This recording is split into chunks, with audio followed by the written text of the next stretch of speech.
Here's the brief news from the world over this week.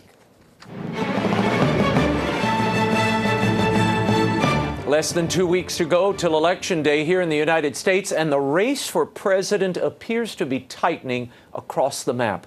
The latest polls indicate that Republican candidate Donald Trump has gained in the swing states of Florida, Ohio, New Hampshire, Pennsylvania, and Iowa, while the Democratic nominee Hillary Clinton is closing in on Trump in traditionally red states, including Arizona, Utah, and maybe even Texas. The average of national polls show Trump narrowing his deficit against Clinton to 5 percentage points. On the trail, Trump spent all of Thursday in Ohio after stops in Florida, New Hampshire, Pennsylvania, and North Carolina.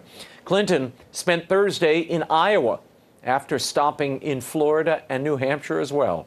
More with Donald Trump in our next segment.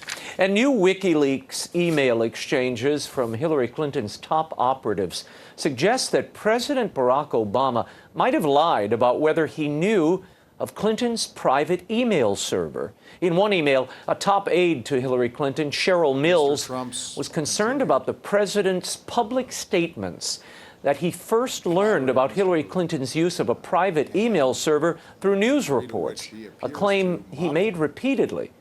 Mills wrote in 2015, "We need to clean this up since Obama has, quote, emails from her," end quote. White House spokesman Josh Earnest said Tuesday that Obama exchanged emails with his then Secretary of State, but the president had no knowledge of where Clinton's server was located.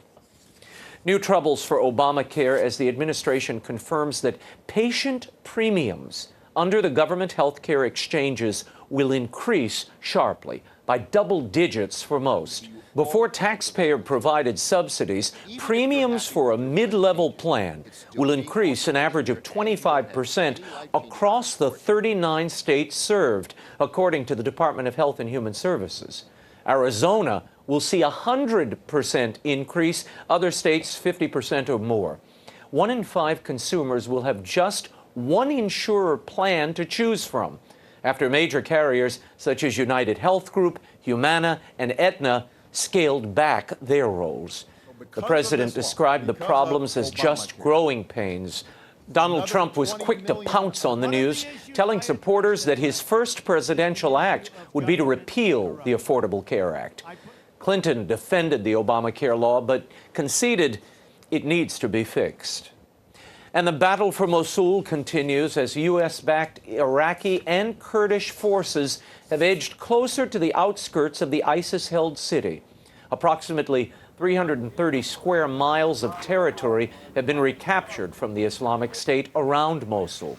UN human rights staffers are receiving reports of atrocities being committed by ISIS against Iraqi civilians, including summary executions of women and children.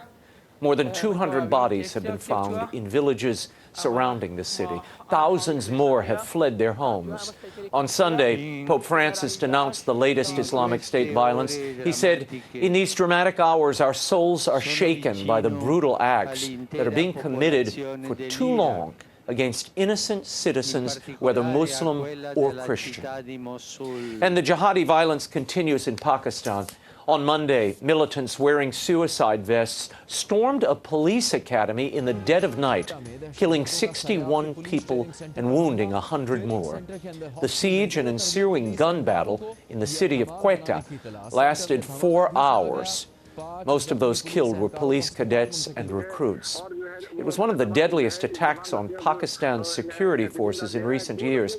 ISIS released a claim of responsibility for the attack, as has a lesser-known al-Qaeda-linked group in Pakistan. Meanwhile, back here in the U.S., law enforcement officials have dropped one of its counterterrorism programs under pressure from civil rights groups. The FBI-led program sought to create counseling teams that would interface with young people who show signs of radical Islamic ideology and influence.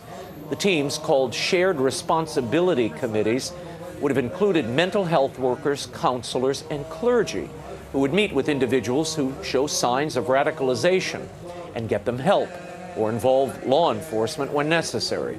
Civil rights groups claimed that the effort would erode trust in community leaders and single out Muslims as a group to be watched.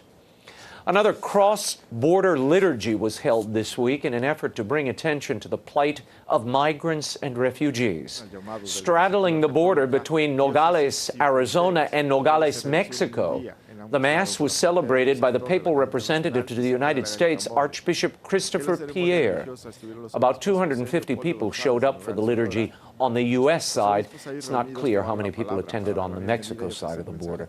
Concelebrant of the Mass, Archbishop Gerald Kikanas of Tucson, said the liturgy focused on immigration because it's an issue very important to the Holy Father. The Mass was the third on the Arizona-Mexico border this year. And in a related note, CBS News and the Associated Press are reporting that migrants are surging into the U.S. illegally ahead of the presidential election. According to a border agent interviewed by CBS, smugglers are telling migrants to hasten their trip across the border because of the pending election.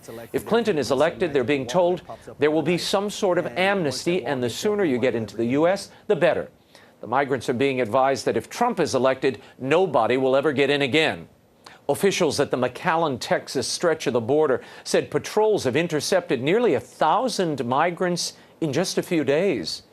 Many are crossing and turning themselves in to beat what they perceive as an amnesty deadline. Britain's parliament is moving a step closer to outlawing abortions for disabled children. House of Lords member Kevin Shinkwin, who has introduced the measure, called the current law discriminatory. Shinkwin is himself disabled. He noted it's illegal for an unborn human being to have their life ended by abortion beyond 24 weeks. But if they have a disability, their life can be ended right up to birth. On Friday, the House of Lords allowed Lord Shinkwin's bill to proceed to a committee of the whole House, bringing it one step closer to law. And the Vatican has affirmed the Church's strong preference for burial of the dead and not cremation.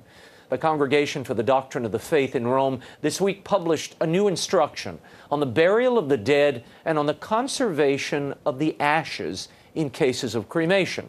The instruction emphasizes the Church's doctrinal and pastoral reasons for the preference for burying the dead. It further sets out the norms pertaining to the conservation of ashes.